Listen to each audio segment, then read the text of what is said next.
Hello and welcome back to our online course Building Cost Estimation Simplified. In today's video lesson, we will be learning about centerline method of taking measurement of quantities of various items. Let's look at the lesson objectives. In this video lesson, we will familiarize ourselves with the centerline method of finding quantities of various items.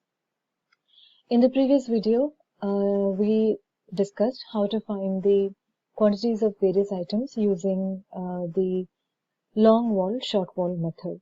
Now, this is a new method that we are introducing. We can take either of them as per the situation. And in this video, we will be looking at how to take the measurements of various items in a building using the centerline method. This is a very useful method that can be applied across building projects. So we can find the lengths of items. It can be excavation, footing, plinth wall, etc. And the lengths of these items are taken from the center to center of the center line. So we saw what a center line was in the previous video. It is an imaginary line that divides a particular item. For example, if it is a wall, it is considered as an imaginary line passing through the center of the wall, dividing the wall into two equal halves for a symmetric wall.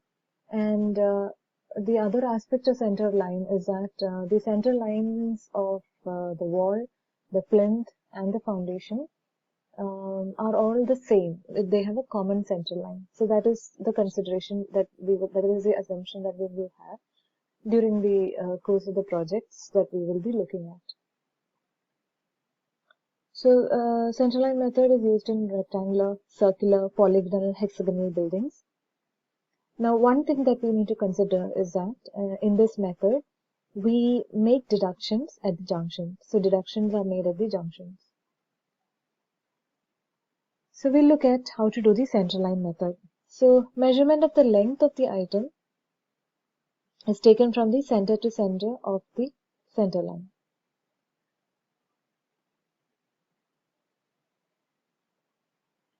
So in the centerline method, the measurement of the length of the item is taken from the center to the center of the center line.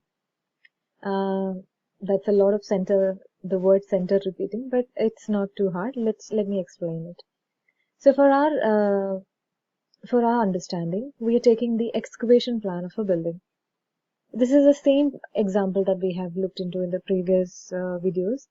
So we have the center line length, the distance between the center line length on the longer side of the room as 8 meters and the shorter side as 4 meters. So mind you, we are taking the center to center length and we're not taking the inner dimension or the outer dimension. And we also see that the width of the foundation, which is the widest part of the foundation, we can get that from the section drawing. You may recall this section, you may recall this from our previous discussions. This is the same project and the section is also the same.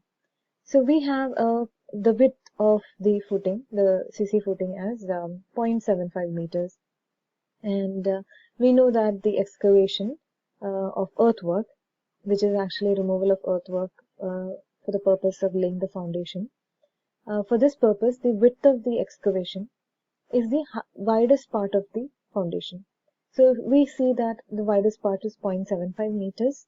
So the excavation, the trench that we are going to dig around this, the excavated area or the excavation width of the trench that we are going to dig would be 0.75 meters. All right. So these are some of the values that we need. Now the next value what we need is, we know that the volume or the quantity of excavation of earthwork is length into breadth into height. So we know we already got the height from the section drawing, which is actually the depth of the excavation, which is from the ground level. So from the ground level to the bottom of the foundation, it is 1.2 meters. So this is a value that we will keep in mind. So that is the height of the excavation. Now the next factor that we need is the breadth of the excavated area. And so we see that the breadth is 0.75 meters. So this 0.75 meters runs along the perimeter, as in this whole area is excavated. Imagine a trench that is running around. So the width is 0.75 meters. Now the next factor that we need is the length of the trench. So for that we need the center line. We are going to use a center line measurement. So for this, what will be the trench length? It will be 8 meters plus 4 meters, which is again central line, and again 8 meters and then 4 meters. So which is get a perimeter of 8 plus 4 plus which is 12 plus 8, 20 plus 24. So we according to what we know, this is the length of the trench, which is the perimeter of the central line. Now let's look at this in detail in the next slide. So we have the center line length of foundation trench as 8 meters, center line length of foundation trench 2 as 4 meters, center line length of foundation 3 as 8 meters, and center line length of foundation trench 4 as 4 meters. So now we've got the length of the particular item, which is 24 meters, and we have the breadth of the particular item, which is 0.75 meters, and then the third dimension, that is the height, we got from the section drawing, which as 1.2 meters. We know that the volume of excavated earthwork is length into breadth into height, so we need to just multiply these three values to find the quantities. So the thing that what we keep in mind is that we take the measurement from the center point, wherever the center lines intersect. From there we take the measurement. So when we take the measurement of the first side, this is our trench wall. Remember, this is our the trench. This one side of the trench, and we did not go to the outer dimension of the wall, but we stopped the measurement at the inner dimension, the center line, right? And similarly for the other long wall, we have the measurement taken from the point of intersection of center line to the other point of intersection of center line. Now the third wall, we see that there is this smaller, shorter wall. Again, we take it from the center point of this intersection of the center line to the center point of the intersection of the other center line. Now, if you recall, you might recall that in this portion, this has already been covered in this trench that we took, right? In the long wall of the trench, we have already considered this portion. So here there is another, we are again considering this portion, or rather this length. When we consider the length of this wall, we are taking into consideration this short length, which is half of the width of the trench again. So here there is a duplicity. Again, similar occurrence happen here. We have already taken this whole length, right, from this center line to this center line. And so this portion, again, we are taking, which means we have taken this portion as part of the longer wall. And when we take the shorter wall up to the intersection of the center point, this again is being taken in double, which means when we find the area, when we are now talking in terms of lengths, but when we are talking in terms of area, this area is actually doubled. Similarly here, right?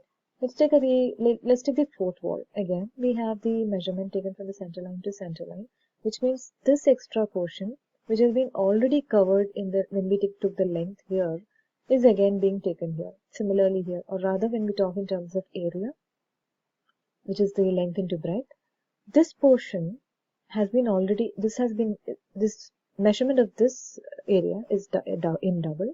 Similarly, this small measurement is in double. So the other factor that we can see from this figure is that this corner, there are 4 corners which are left blank, which have not been hatched or colored. We haven't taken them into consideration. So does that mean we have omitted this particular corner? Well, the answer is that we have not, we have not omitted this corner in the sense that the material or the area that is coming in this corner is the same over here, right? So even though we have not really taken this into consideration, by the fact that we have taken double the area here, this area is also coming into the value that we get, right? So that happens in the four corners. So in the central line method, we get a more accurate value of the area. In fact, we are actually looking at the length, central length, right? So we get more accurate length, and the area is also accurate. Even though it looks like we are omitting the corner points, those are actually taken into consideration.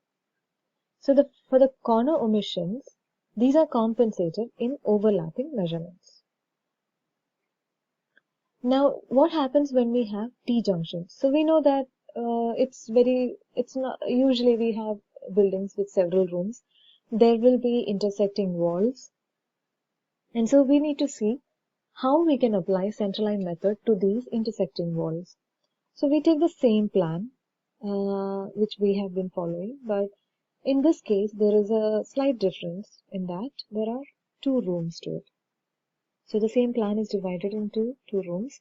So there is the addition is that we have a short wall, and the result is that we have a T-junction formed here and a T-junction formed here.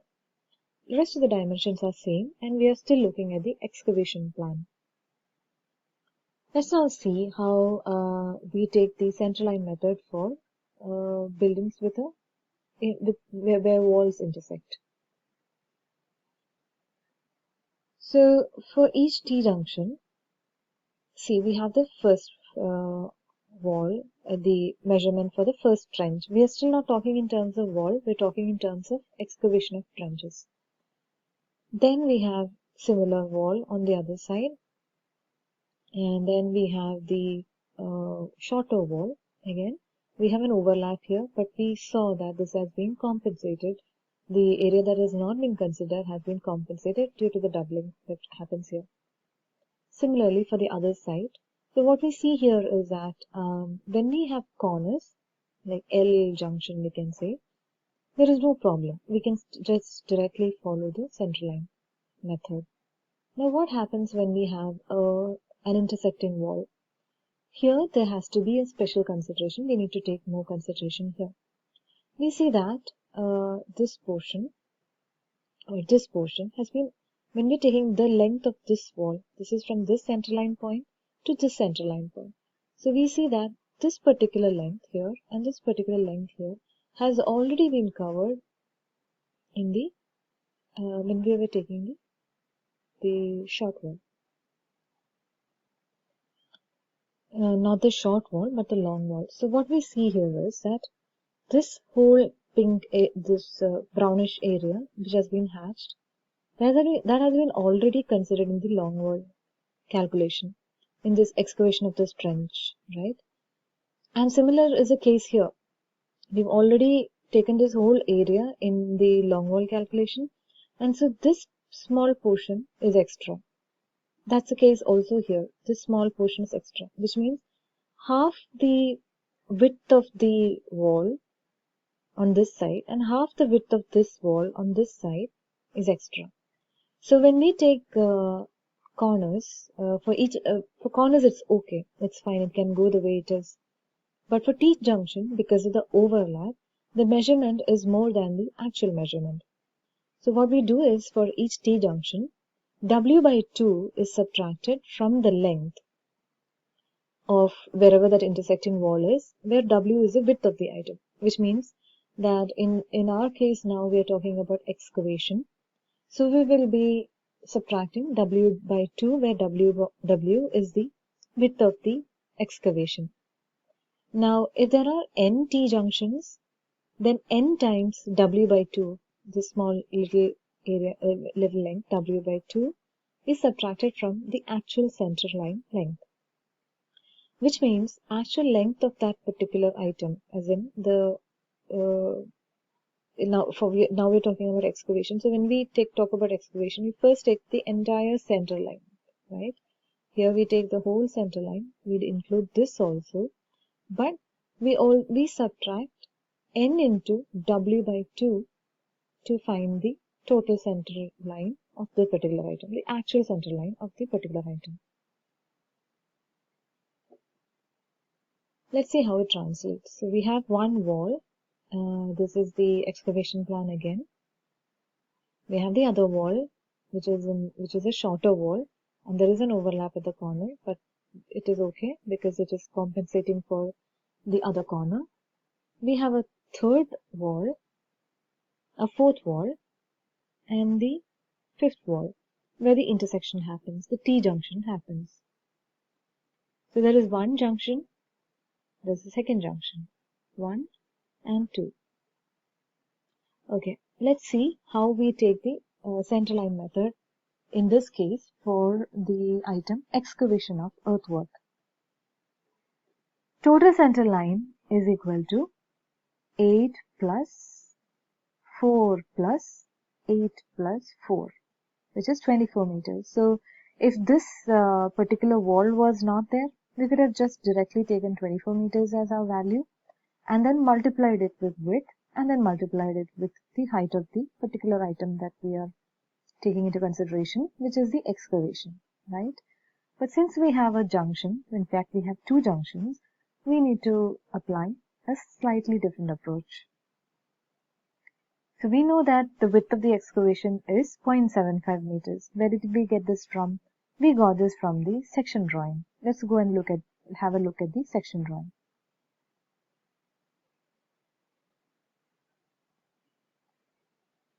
So this is our section, and we see that the width of the foundation is 0.75 meters. The excavation is 0.75 meters, and we also need the height. So in order to find the volume, we need three factors. One is the length, which is what the centerline method is all about. Then the width, which is 0.75 meters. This we got from the section drawing. And the depth is 1.2 meters. So these are information. This is the information that we collect from the section drawing. Now we'll continue with what the measurement. We'll go back to the previous slide.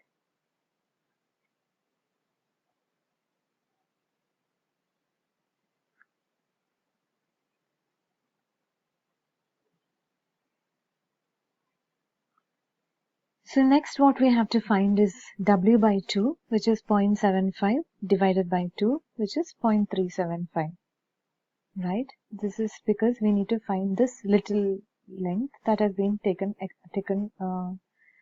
once before. So we need that W by 2, which is 0.375. N is equal to 2. We know that N is the number of junctions and it is equal to 2. Now we're going to find the actual center line. So we have the total center line as 8, which is from center to center, then 4 meters center to center, 8 meters again from center to center, and 4 meters again center to center, which is 24 meters. And N is 2, W by 2 is 0.375. Let's see the calculations. It is 24 minus 2 into 0.375 is equal to 24 minus 0.75, which is 23.25 meters. So we see the difference here. And we know that the breadth of the item is 0.375.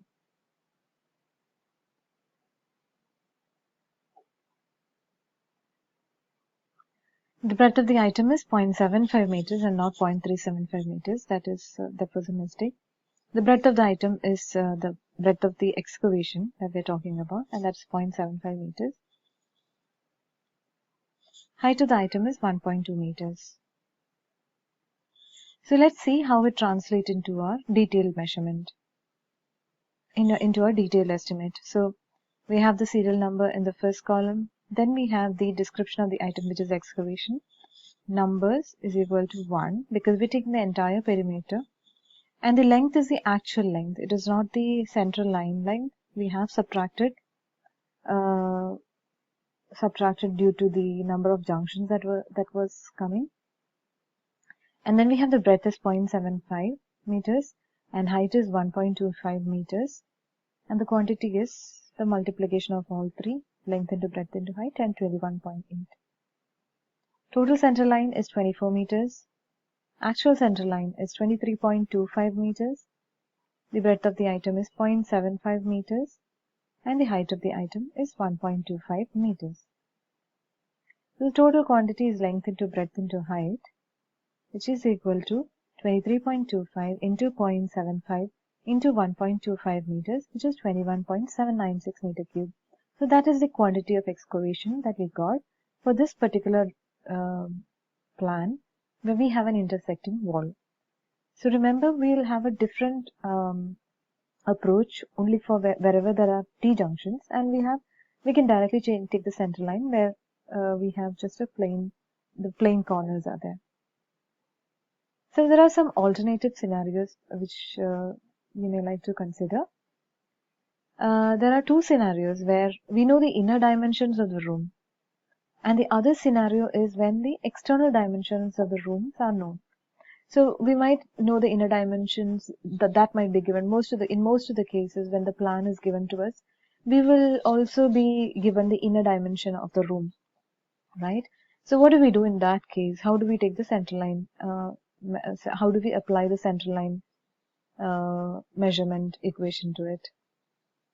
So when we have an inner dimension of the room, what we do is actual length is equal to, as in actual length of the particular item would be the internal perimeter, which means the addition of all the sides of that particular for that particular item. And in fact, the center line or whatever the dimensions, the inner dimension would be, the inner perimeter would be the sum of the inner dimensions of the room. So it will be L. In this case, it would be L plus B plus L plus B plus 4 times 2 into half of original width of that particular item. Why do we take that 2 into half of original width? Let's see how. We're talking about the length, and we're not talking about area now. So we see that when we take the center line, the inner dimension of B is from this point to this point, which means from the center line, to reach the center line, this length has not been considered. This length has not been considered. For the center line measurement of L is from the inner dimension of the room, which is from one wall to another, and this portion has been left out on both the sides.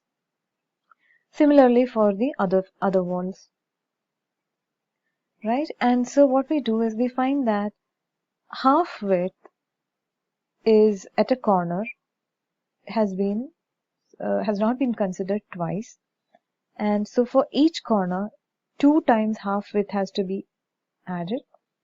Also, when it comes to the entire 4 corners, it is 4 into 2 into half into original width.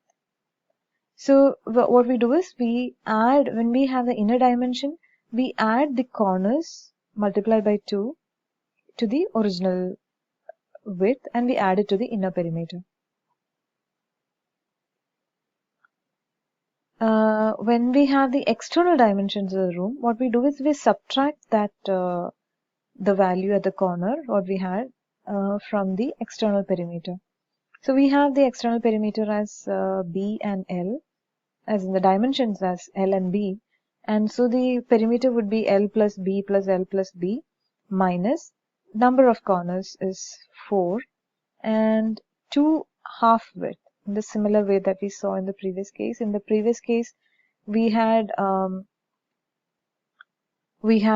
to add to it because that was not being considered for the center line, and in this case, because we're taking extra, we're going beyond the center line. In this case, we're going up till here to find the L. So the L is actually the measurement from the outer wall to outer wall. So we need to subtract half the width from this side, half the width from this side. Similarly, in the case of the short wall, half the width has to be subtracted from the outer dimension, and half the width has to be subtracted from the outer dimension on this side. So actual length is equal to external perimeter minus 4 times 2 into half of original width.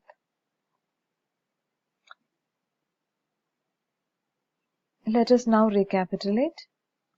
In this video lesson, we discussed about the central line method of taking measurement of various items in a building for the purpose of detailed estimate. So in this method, even though we do not have a problem with the corners of a building, we saw that when there are T-junctions, where there are intersecting walls, we need to subtract a certain quantity, a certain measurement from the center line in order to find the accurate value.